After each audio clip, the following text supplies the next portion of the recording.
Hello YouTube.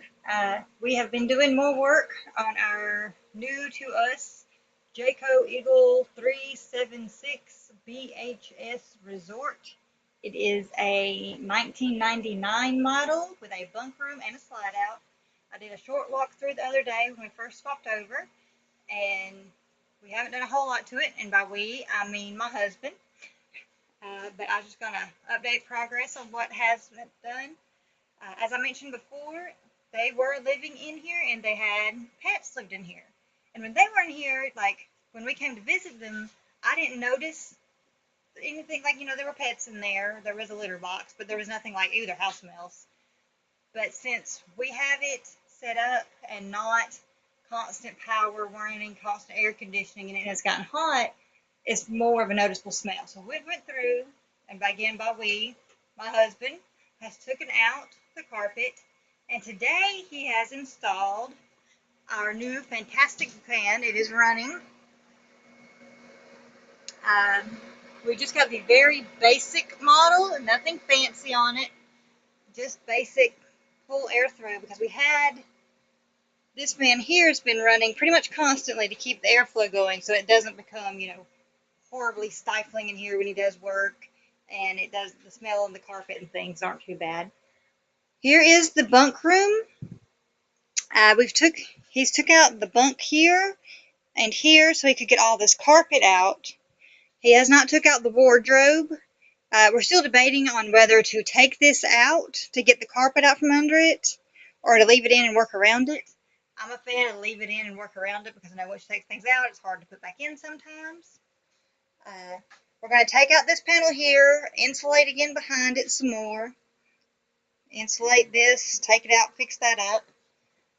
We aren't sure if we want to go ahead and pull out the majority of the walls and re-insulate behind them. There's a lot of things that need more insulation. Right now we're just focusing, getting the floor and everything sealed up well. One thing I have to say about Jayco and their trailer, or using this as a model for them, they have no common sense. Here is the linoleum, and you can kind of see the line where that was carpeted and this was not. And, the linoleum having a little bit of stains and stuff is not their fault. That's not them. The issue is, like, the carpet came around here, and here's the end of the linoleum. Like, they didn't even linoleum to the end of the room. I guess they just did a strip that reached from here all the way through into the bedroom, I guess. I'll show you that in just a second, how it ends over there. But, like, it's not even the whole room covered. It doesn't have an end. It's just, like, these big staples in it holding it down, which really does not make a lot of sense to me.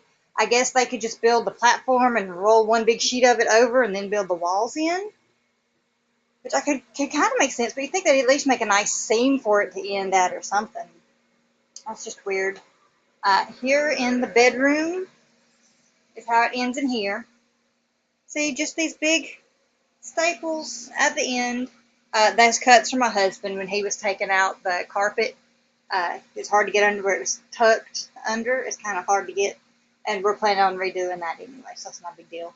On the flooring, we're not sure if we want to do, like, just paint the floor, pull everything down to the plywood under it, make sure all the plywood's in good shape, replace what needs to be replaced, and then we can paint that and put a layer of, like, sealant or polyurethane or epoxy over it. Or we might do some of the clip together boards. He says he doesn't want to do peel and stick because they're not made for the flexing that sometimes happens in a camper. I'm not really sure on that.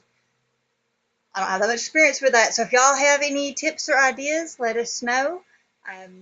This is what we've got going on so far. Like I said, all the carpet is up. The bunks are out, so we can start on those later. Here's the slide out.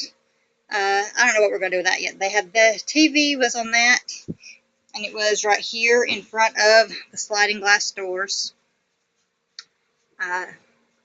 Slide out. It needs to be re-insulated up there. Here's the dinette. I don't know if I mentioned before, we thought the fridge had broken. It turns out there are two off switches type things in there, and my husband had turned off one by mistake. So it wasn't that the fridge was broken. He just had hit, he just turned it off by mistake. But, yeah. Gonna get a new fan, y'all know what I'm talking about there. With the cooked food, stove and oven. I couldn't think of the word for it. Gonna get a new stove and oven there. Heating and air, we're not 100% certain how we want to work that yet because the air conditioner needs work and the furnace needs work. So instead of replacing them both, we might get one thing that can do dual. My husband really wants a cubic mini wood stove, which would be awesome and heat this great and cheap once we purchased the stove itself. That's expensive. But after that, it's just a matter of some wood to heat it. Finding a place to put it that I feel comfortable with the kids running around is a whole other issue. If you have any tips on that, let us know too. But other than that, that's what we've got going on so far. Comment, like, subscribe, give us tips, tell us what you think. If you know where to get some cheap stuff to work on this, let us know. If you want to be free labor, let us know on that too. I'm sure my husband would appreciate it. Thanks, y'all. Have a great day.